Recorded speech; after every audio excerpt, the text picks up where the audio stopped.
How is it going, everyone? Today with my WWE WrestleMania 35 pay-per-view. Of course, WrestleMania 35 aired live on the WWE Network tonight. And overall, like I say, coming out of WrestleMania, for all the shit that I talked about WrestleMania this year, all the, saying I was looking forward to it, I didn't care for the show, the build was so lackluster and terrible, I didn't care for WrestleMania this year, I was glad I was missing out on it and by not attending it this year. Boy, did I eat my words, because I honestly thought WrestleMania this year was an excellent show. I had a lot of fun. Definitely, probably say it's the best WrestleMania we've had since WrestleMania 31, honestly. I just felt like it was a great show. You had a lot of feel-good moments, a lot of WrestleMania moments in general on the show. You didn't get that bullshit booking where you get with most WrestleManias where they just do these dumb swerves and just, the person you don't think has a chance of winning somehow wins. There just wasn't a whole lot of nonsense on the show at all. And it really felt like a feel-good WrestleMania that they really wanted to deliver the fans to have the best WrestleMania possible. And I feel like for a card that a lot of people, including myself, were not excited for, this show definitely delivered. And I can honestly sit here and tell you guys that this is probably one of my top 5 favorite WrestleManias of all time. I had that much fun watching the show, and I thought it was an excellent show, and I really enjoyed it. That was a great WrestleMania, and I definitely had a blast watching it. Do I regret not going? Not necessarily. I wish I could have been there, but at the same time, I was glad I was able to watch it at home as well. So WrestleMania 35 in all aspects, over-delivered. The stage was pretty lazy. It was just a big, Tron, essentially. During the show, they did have a bunch of guest commentators for a bunch of matches, so they were doing a lot of special things to make this show feel, special and different from the regular pay-per-views, which I do like. So yeah, WrestleMania 35, like I said, I just thought it was a great show. Really enjoyed it. Of course, before we go into the main show, we had the 2-hour kickoff show 2 hours prior to the pay-per-view, which features 4 matches. Of course, the first one being the WWE Cruiserweight Championship Match, Buddy Murphy defending against Tony Nese. This was a really good opening match for WrestleMania. Both guys definitely had a sense of urgency, went out there and, did whatever they possibly could do to attract the crowd. The crowd really wasn't into it at first, but then they started getting interest. Right from the get-go, Buddy Murphy tried to put away Tony Nese with the running knee. There's some great spots, such as Buddy Murphy just absolutely throwing Tony Nese's abs right into the turnbuckles when he had him in like the Death Valley driver and just threw him up and onto the turnbuckle. I thought that was a great spot right there. Tony Nese had an awesome fire comeback, and they had a very nice exchange where they're just absolutely annihilating each other. Murphy hit Murphy's Law into Tony Nese for a nice near fall. Before Nese got his foot in the rope, and then of course Tony Nese at the end just absolutely eviscerated Buddy Murphy with some knees, pinned him 1, 2, 3 in the middle of the ring to become the brand new WWE Cruiserweight Champion. This was a sprint. It was really good. I thought both men, like I said, worked their asses off, and it was really cool to see Tony Nese get his moment as in his home state, especially winning the WWE Cruiserweight Championship and having his own WrestleMania moment. I love Buddy Murphy. Hopefully this could be potentially him going on to like Raw or SmackDown Live. Personally, I feel like he'll be a great fit on SmackDown Live. That's the only reason I'd be okay with him losing his championship. Besides that, if he's still gonna be in 205 Live, I don't think they should take the title off him already. But nonetheless, him and Tony Nese had a really good match at the kickoff show. Really enjoyed that one. From there, we go to the WrestleMania Women's Battle Royal. There really wasn't much about it. You had your moments like with Nikki Cross just being absolutely insane. Dana Brooke had her own little moment. Riot Squad was very dominant in this match. It's more of a showcase of the Riot Squad than anything. Maria was the first person eliminated. The field wasn't really all that full. Like, it wasn't like a 30-woman battle royal. I want to say it was like maybe 20. The ring just did not really seem that full at all. You had Kairi Sane in it. You had Candice LeRae in it as like some of the NXT talent in it. But I thought it was well done. I didn't think it was like sloppy, especially compared to last year. I thought last year's Women's Battle Royal was terrible, but this one I thought it was good. I thought it was fine for what it was. I liked the ending too with coming down to Asuka. And by the way, Ember Moon was in the match, so she made her return. Poor girl didn't even get her own return entrance. They rarely even acknowledged she's in the ring unless she had her spot. She did an awesome eclipse onto, I believe, Mandy Rose. Terrible one to Lana, by the way, but that was more so Lana's fault than anything. But yeah, Ember Moon was back in this match, but they didn't really acknowledge it until she had her moments. But it came down to Sarah Logan, of all people, Asuka, and Sonya Deville. Asuka made quick work out of Sonya Deville, and then Sarah Logan actually eliminated Asuka, and which made everyone believe Sarah Logan fucking won. But no, out of nowhere, Carmella runs back in the ring. She was never eliminated, apparently. Super kicks Sarah Logan off the ropes and ends up winning the WrestleMania Women's Battle Royal. I'm fine with Carmella winning it. She definitely deserved that moment. And I don't know. I didn't mind it at all. I do think Mandy Rose should have won it, but I don't mind Carmella winning it. So it was good. Definitely a lot better than last year's. From there, we go to the Raw Tag Team Championship match. The Revival defending against Zack Ryder and Curt Hawkins. This match had a very basic formula. At the very beginning of it, it was just basically the Revival beating down Zack Ryder for a good amount of time until Curt Hawkins did that hot tag, and then he ran a rough shot on the Revival. Tag back out to Zack Ryder. Zack Ryder hit a Rough Rider off the top rope for a nice near fall. Revival teamed on him. Zack Ryder did a dive into the outside. Dash, I believe, hit a brain buster on Curt Hawkins on the outside, which is absolutely insane. threw Curt Hawkins back in the ring. I believe it was either Zack Ryder. I think Zack Ryder hit a tornado DDT onto Dash, or it might have been Dash doing it to him. At one point, someone did a tornado DDT off the guardrail, or the barricade. Sorry. Towards the end of the match. But yeah, it comes down to Scott Dawson and Curt Hawkins. Dawson throws Hawkins in the ring, try to lift him up, and then all of a sudden out of nowhere, you know, Hawkins is pretty much playing possum. He looks like he's dead at this point. And out of the blue, cradles Scott Dawson and 1, 2, 3 pins him, and Curt Hawkins and Zack Ryder are brand new Raw Tag Team Champions. Other than the match itself was actually good. You know, it was pretty slow because they were just, like I said, they were just beating down Ryder. But once Hawkins got the hot tag, I thought the match became really awesome. They had a lot of nice spots. They did some deadly dives on the outside as well. Just excellent tag team work from the Revival, and a huge moment for Zack Ryder and Curt Hawkins. I was very happy to see them get the WrestleMania moment, especially for Curt Hawkins being on the losing streak, which they claim was, you know, 0-269, but obviously it's just a random number they just keep saying every week. They just, you know, throw like 20 losses on every week, seems like. But yeah, the streak is finally over, and Curt Hawkins and Zack Ryder are your brand new Raw Tag Team Champions. To be honest, it wouldn't surprise me if they lost the titles tomorrow night on Raw, but let's let them enjoy their moment. It was a good moment for them. I thought it was a good match. I liked it. And then, of course, the final match on the kickoff show was, of course, the Andre the Giant Memorial Battle Royal, which, by the way, Harper returned in this match, but they rarely acknowledge him like Ember Moon, so don't know what their deal is, what that is. But I thought it was fine. It was whatever. Colin Joyce and whatever the hell the other dude's name is, they played a role at the end, of course. But the only real memorable spot, at least to me, was when Harper went to suplex Ali and Braun Strowman kicked the shit out of, was it Ali or Andrade? No, it was Ali, because Andrade did the dumb fucking spot. It looked like a fucking moron at the end. Apologies for my language. But he did a big boot to Luke Harper as he was like suplexing Ali out. And dude, that killed both of them. Ali flew into the announce table and nearly killed himself. But that was an awesome spot. And then Andrade looked like the biggest fucking dumbass in the world by jumping off the top rope and hitting a hurricanrana on somebody, eliminating himself and whoever he eliminated. I forgot who it was. But yeah, Andrade just came off like the biggest moron in the world. Came out of the Hardys and Braun Strowman. Strowman threw the Hardys out. Colin Joyce and the other guy, you know, came in the ring. Strowman, or the other guy, almost actually eliminated Strowman, but Strowman threw him out, and then Colin actually almost eliminated Strowman. Then he's like, hey, let's keep it easy. Here's my therapist. Brings his therapist in. Strowman just kills him, kills Colin, and ends up winning the Battle Royal. So Braun Strowman wins the Andre the Giant Memorial Battle Royal. Not really much to it. It wasn't really that good. It was just, you know, a typical Andre the Giant Memorial Battle Royal. Strowman wins in predictable fashion, but what can you do? So that was the kickoff show right there. Then, of course, going to the main show, which opened up with Alexa Bliss welcoming everybody, saying that, you know, she can create a WrestleMania moment with a snap of her fingers, and that's what she does. And Hulk Hogan comes out and fucks up his lines because he goes, "What you gonna do? We're in the Silver Dome," you know, trying to be funny, like, because since he fucked the WrestleMania 30, and he goes, "No, we're in MetLife Center." Instead of stadium, he says it's MetLife Center. So him joking on himself about fucking up, he ended up fucking up. You worked yourself into a shoot, brother. I just thought that was hilarious. But yeah, Bliss and Hogan are celebrating on the stage, which, by the way, tremendous opening video package. That was fucking spectacular, I thought. But yeah, they're celebrating, and then all of a sudden Paul Heyman just comes strutting down. He's all pissed off. He gets in the ring and goes, "You know what? You know, if my client Brock Lesnar is not in the main event, there's no need to waste any time. Let's do this right now so we can get a plane to Las Vegas and go back to the UFC," basically is what he said. So yeah, your opening match for WrestleMania is for the Universal Championship, Brock Lesnar versus Seth Rollins. Brock Lesnar is an opening match on a WWE pay-per-view, let alone WrestleMania. That's just fucking crazy to me. But as Rollins is making his entrance, Brock Lesnar brutally assaults Seth Rollins, F5s him on the floor, suplexes him several times, suplexes through the announce table. Not the table, but like the little flap they have on the table, like the logo and everything. He ended up suplexing him through that. Just absolutely destroyed Seth Rollins. Seth Rollins' back is like, it's not just bruised, like you can see a bump. His back was fucked up.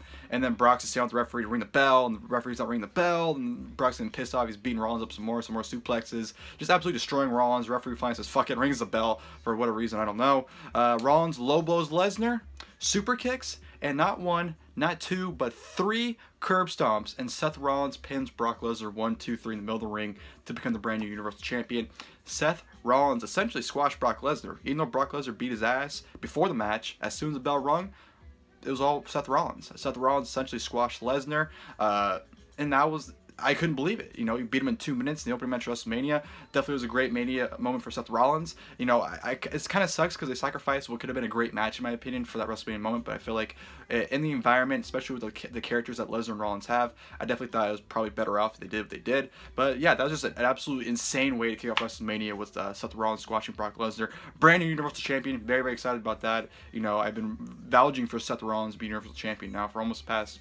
ever since the summer, basically. I've been saying that he should have been the guy to beat Brock Lesnar at SummerSlam last year, but you know what? At WrestleMania, he beat Brock Lesnar, so no complaints from me. Loved it. Even though it wasn't the great match I was hoping for, it was a great moment, so I'm not complaining about that.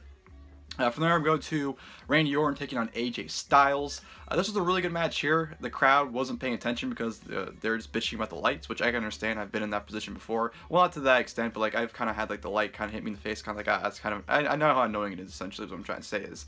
But I feel like they went there and had a really good match. You know, Randy Orton was able to bust out some stuff. He hasn't busted out in a while. Like, he did a beautiful counter to his, you know, infamous backbreaker that he rarely ever does nowadays.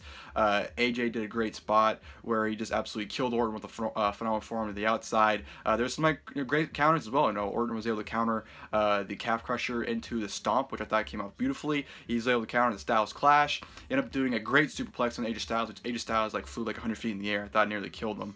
But I thought it was a really good back and forth match. You know, Orton was not able to beat AJ Styles here, which I was kind of hoping for. Finish came where Orton hit the RKO, Styles kicked out. Orton got hit at the final forearm on the outside. Styles put him back in the ring, goes for another forearm. Orton tries to catch him in the RKO. Then Styles kind of like slingshots him off the ropes, hits him with the final forearm. 1, 2, 3. AJ Styles defeats Randy Orton. Even though I'm not disappointed that AJ Styles beat him, I was kind of hoping for a Randy Orton win out here. I really think that winning could have benefited Orton more, but you know, AJ Styles hasn't won a big match since what? He beat Samoa Joe at Super Showdown or Crown Jewel.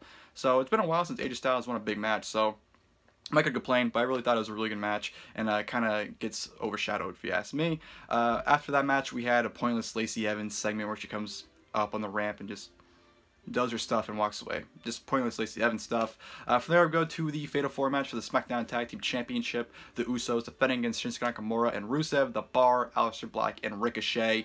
I thought this was an awesome match here. I thought all 4 teams worked really hard. You had a lot of great spots, a lot of great moments. Love the moment with Cesaro swinging Ricochet as Sheamus was just beating the fuck out of everyone. He was doing the 10 beats of the Baldrum to every other person, which made for a great moment if you ask me. The Bar really stood out in this match. Nakamura really didn't do all that much.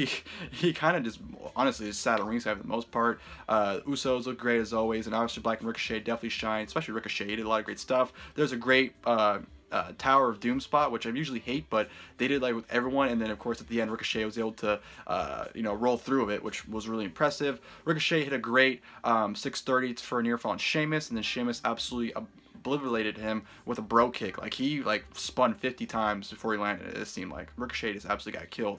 But at the end, you know, chaos is ensuring, and then the Usos were able to hit a double splash onto Sheamus to retain the SmackDown Tag Team titles. So great match. I thought it was a lot of fun. I definitely was surprised they got the time they did, because I honestly thought this might be a match that only gets like 5 minutes and that's it. But I'm glad they were able to get about 10 minutes or so, and I thought it delivered for, like I said, a really good match. So I really enjoyed that one.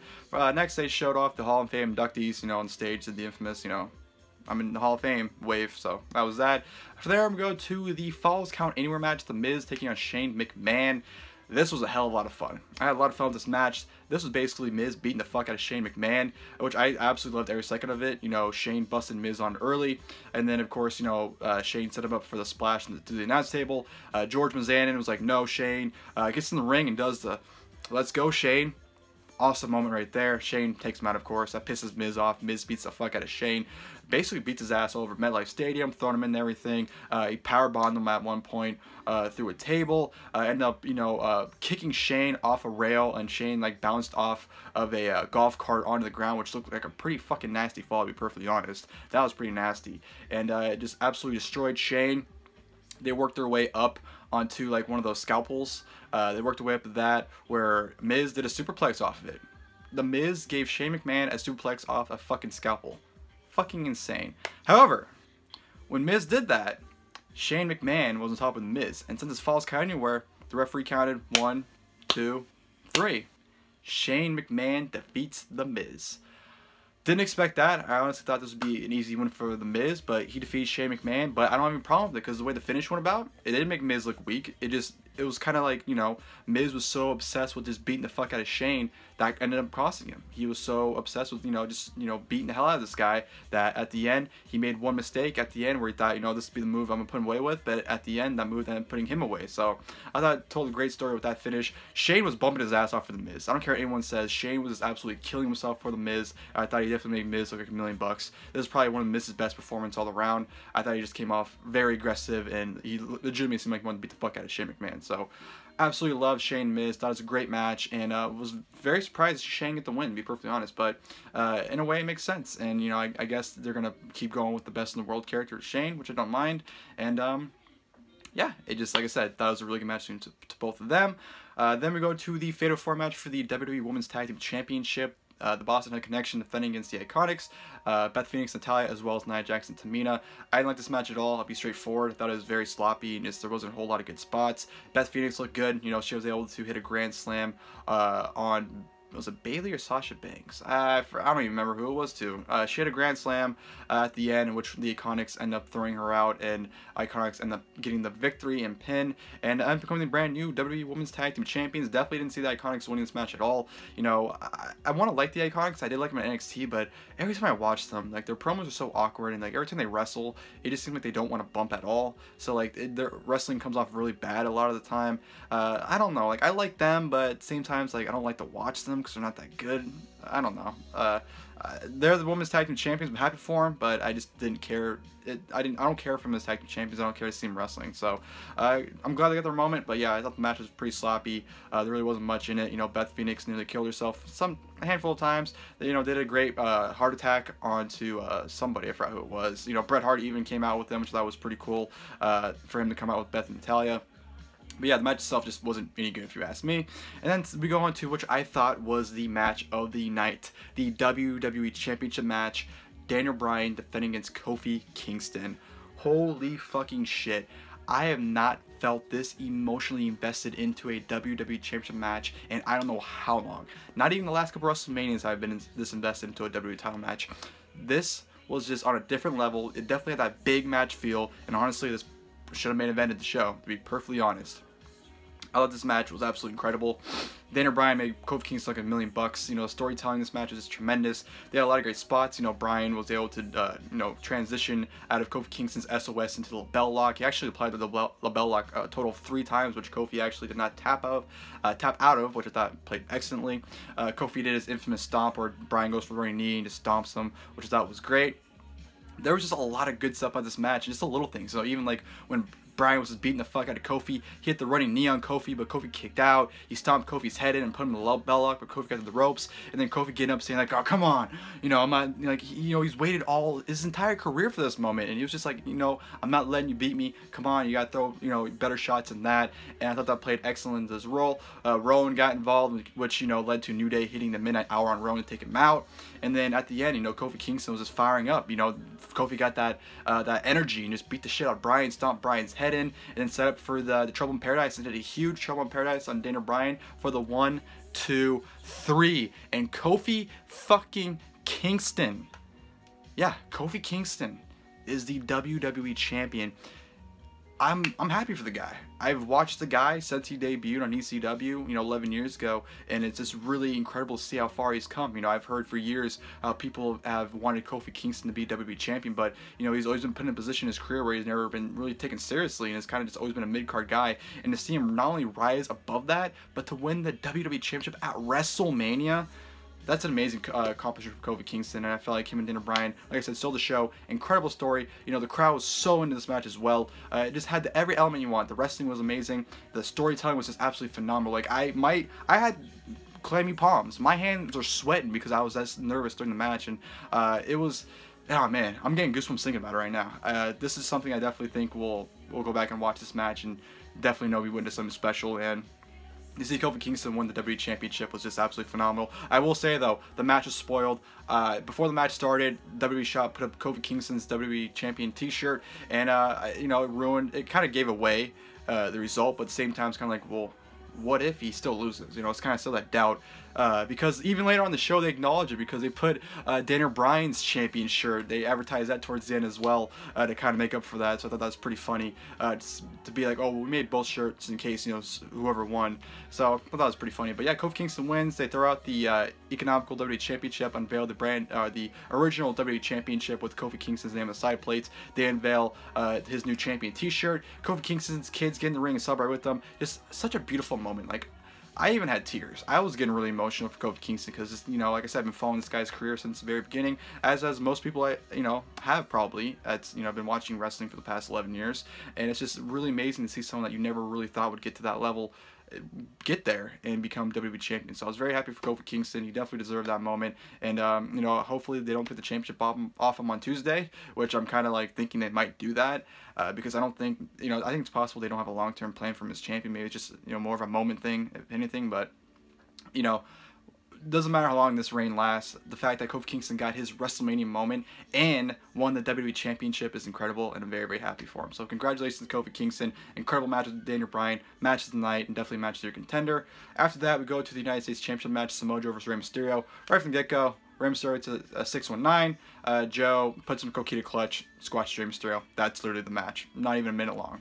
It is what it is. I think it was more beneficial that the match was that way. I know Joe Mysterio probably have a good match, but, you know, Mysterio's knee supposedly is messed up. Hopefully it's not his left knee, because that's one's usually fucked up, or the ankle, whatever is fucked up. And then, but, you know, same time, Joe needs to look like a monster. Joe needs to look like a guy that absolutely kills people, and I definitely feel like he did in this match with Mysterio. So I thought it was a positive that it was a squash match, but that's just me. From there, we go to Roman Reigns taking on Drew McIntyre. Most underwhelming match on the card, if you ask me. I felt like these two went out there and just had a really dull Raw main event match. I feel like there really wasn't any desire to go out there and have a good match. They kind of just going through the motions. McIntyre just basically beating down Roman Reigns, and at the end, Roman Reigns has his comeback. Superman punch, spear, defeats Drew McIntyre. That's pretty much it. Like I said, very lackluster, very underwhelming. I understand it was Roman Reigns' first one-on-one match since returning, so I want to cut him a slack just for that fact alone, but at the same time I feel like, you know, they could have had more of an urgency to have a good match. It kind of seemed like they just went out there and just had a match, so that was disappointing for me. But yeah, that was the match. And then we go to Elias's concert. Of course, Elias comes out. He's introduced 3 times because he plays the drums, he plays the piano, and he plays the guitar. Yeah, he had a video package on Titantron of 2 different hymns, which I thought was hilarious. And then of course it goes to Elias playing the guitar, and then all of a sudden, out of fucking nowhere, who but the Doctor of Thugonomics comes out. John fucking Cena comes out, interrupts Elias, does a rap, you know, does the infamous, you know, old lines. He even says, like, no, I'm not gonna give you an AA because I'm gonna give you an FU. And he pumped him up before the FU. He pumped him up, the sneakers. I fucking popped huge for that. So the fact that Cena came out, you know, Dr. Thugonomics and all, it was just such an awesome moment with him and Elias. I absolutely loved every second of it. I thought it was a great WrestleMania moment for John Cena. Even though, like, you know, most people want to see him face Kurt Angle instead, I thought him doing what he did with Elias was excellent. So yeah, great WrestleMania moment for Elias and John Cena, if you ask me. And from there we go to the no-holds-barred match between Triple H and Batista. Of course, if Triple H loses, he must retire from in-ring competition. Big Dave Batista, some ring rust, because he couldn't even get in the ropes. He couldn't even get in the ring without tripping, which was hilarious. Triple H had an awesome Mad Max entrance. I thought that was awesome. And the match itself was pretty gruesome at the very beginning. You know, Triple H took some pliers and just fucking snapped Batista's fingers like Pete Dunne would. Definitely loves Pete Dunne, obviously. Even took the pliers and ripped off Batista's nose ring, which I thought was just like, what the fuck, man? So that was very early on in the match. Kind of progressed, and it kind of got slower and kind of just wasn't as brutal as it was at the beginning. I will give props to Batista. He bumped his ass off. He took a back bump on the announce table, took a spear onto the announce table. So he's bumping his ass off. Took a pedigree, which he kicked out of, which you know about the near fall. Batista had a Batista bomb with Triple H for a great near fall, because I honestly thought that might have been it, but Triple H kicked out at the very end. And then, of course, Ric Flair came out towards the end, assisted Triple H in winning because Triple H took a sledgehammer out, tried to use it to beat Batista. Wasn't working, but Batista had the sledgehammer. Flair came out, threw Triple H one, ran to Batista, was kind of mocking Batista, and then Triple H did like a Superman punch, but instead of a Superman punch, he hit him with the sledgehammer, pedigree, shitty pedigree, but one might add, and then 1, 2, 3, Triple H defeats Batista. I mean, I thought it was a fun match for what it was. I didn't think it was great, but I didn't think it was terrible. I thought it had its moments. You can definitely tell both guys aren't in their prime. I mean, fuck, when Triple H did the backdrop to Batista, he even fell off the table because he couldn't keep his balance. But at the same time, Triple H, you know, just had pecs back surgery 6 months ago, if that. So Triple H probably shouldn't even been wrestling to begin with. And, you know, Batista hasn't wrestled a match in 5 years. So, I don't know. There was no way these guys would go out there and have a great match. But I feel like with the stuff they did do, I feel like they did work hard, especially Batista. And I feel like they made it work for the most part. So, Batista, Triple H, I thought it was fine. Nothing really much to it. From there, I'm go to Kurt Angle's farewell match. Of course, Kurt Angle taking on Baron Corbin. I will say, Kurt Angle looked probably the best he did out of all of his retirement matches on Raw the past few weeks. I thought he went out there and looked really good against Baron Corbin. Nice near fall with the end of days, which I thought was going to be it, but Angle actually kicked out of. Angle hit the Angle Slam, threw the straps down, and went for the moonsault. Then, of course, we went for the moonsault. Of course, Corbin got out of the way. Corbin grabbed Angle, end of days, 1, 2, 3. And Baron Corbin defeats Kurt Angle in his farewell match. Whatever. I'm not going to bitch and complain about it. It is what it is. What can you say?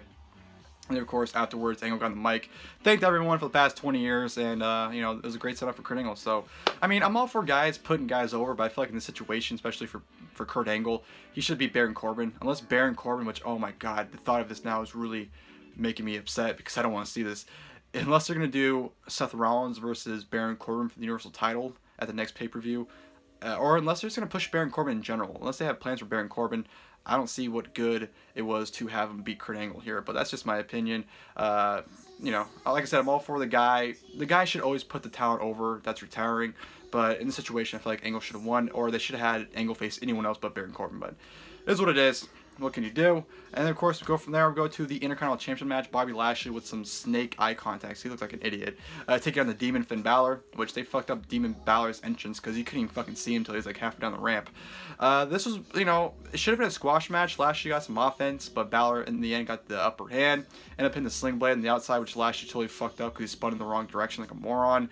But back in the ring, you know, Balor is able to dominate Lashley. Ended up hitting the coup de grace for the 1, 2, 3 and become the brand new Intercontinental Champion. The match was what it was. You know, it wasn't terrible, but it was only like 3 minutes, so you couldn't really get that much out of it. I do believe this match should have 100% been a complete squash where Demon Balor just kills Lashley. Why they had Lashley actually be, you know, offensive and actually put a competitive match for 3 minutes is beyond me. Should have been a squash, but whatever. Demon Balor is Intercontinental Champion once again. She never lost to begin with, but, you know, it gives Finn Balor a WrestleMania moment, so I'm not really complain about that.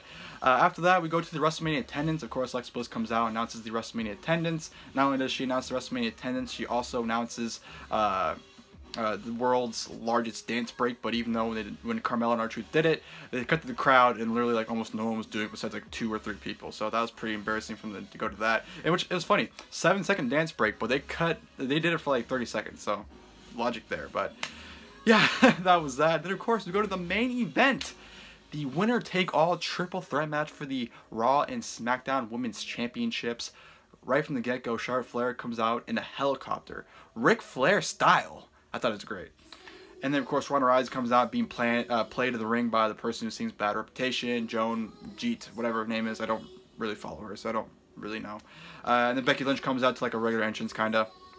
And then we have our first ever women's WrestleMania main event.